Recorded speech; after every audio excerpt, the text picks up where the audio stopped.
Welcome back to the channel. Thank y'all for hanging with me on this Friday. So I've been thinking a lot about my days of fishing tournaments, and I will say this. I was a co-angler for a long time. I've met a lot of co-anglers fishing 120 tournaments with Major League Fishing, and the more I think about it, the more I think about all the people I've met, the interesting stories, the camaraderie, the times that I've taken ass whippings and times that I've done really well and they were my net man. It is an important part of the game, and the more that I hang around with other fishermen, I think we all understand that. Now, there's levels of this game where co-anglers probably don't need to be on the water, like the Bassmaster Elite Series, the BPT, but you talk about those lower levels that give away a boat to the guys that don't have a boat most of the time, like myself and a lot of other fishermen that you see. And the big name guys all started out as a co-angler and probably won the first boat that they ever fished a pro tournament out of as a co-angler in those bigger tournaments. So I just am on a little vacation trip here in Rhode Island visiting my sister, and I'm seeing a lot of people, and the co-angler type person, which again, I was this for a long time. I fished like 50 tournaments, Major League Fishing, Bassmaster Opens, the Toyota Series, FLW Tour, what it was originally.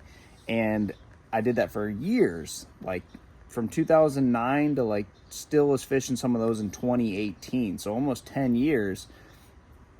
And it's a different type of person.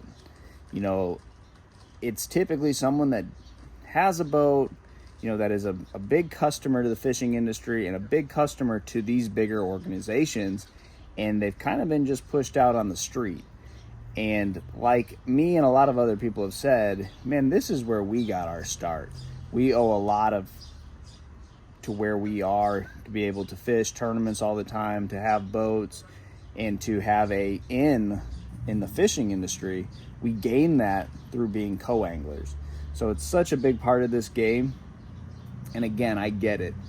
If you don't have a whole lot of fish found and your co-angler catches a couple 5-pounders and you are fishing for $10,000 and this is how you feed your family, then okay, you don't need a co-angler in your boat, because at the highest level of sports, there aren't amateurs that are right there really making a difference in the outcome of the event.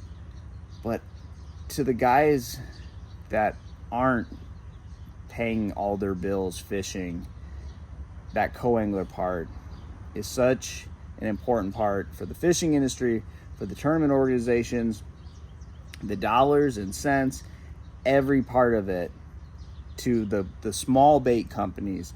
You know, these guys do great promotional work for those up and coming bass fishing companies, the outdoor brands that don't really have the budgets to sponsor bigger name guys. They're getting their name out there through those guys.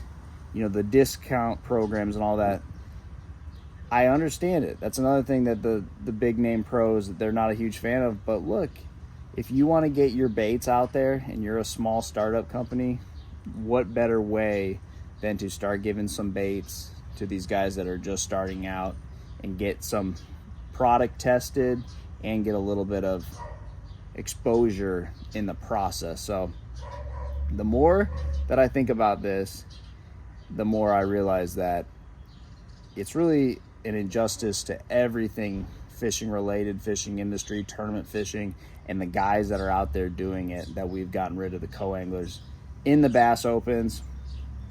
And with the rule changes and forward facing sonar and everything have hurt those guys back there, and it's just not okay.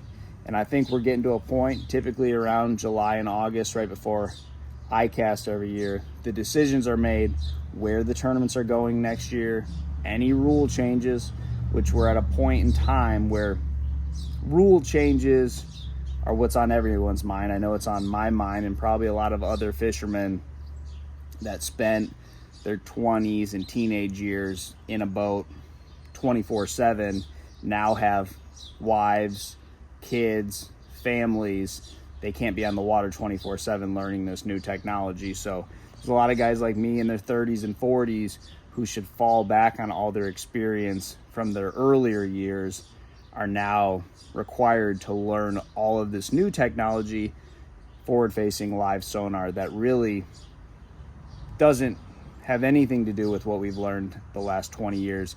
We can't build off of anything that we've learned the last 20 years because it's all different, and really anything you've known about seasonal patterns and techniques don't really play whatsoever with the new technology. But what I was going with there was, this is the time of year where we do wait to see where we're going to be fishing next year, wait to see any rule changes, and hopefully one we can get changed is get co-anglers back in.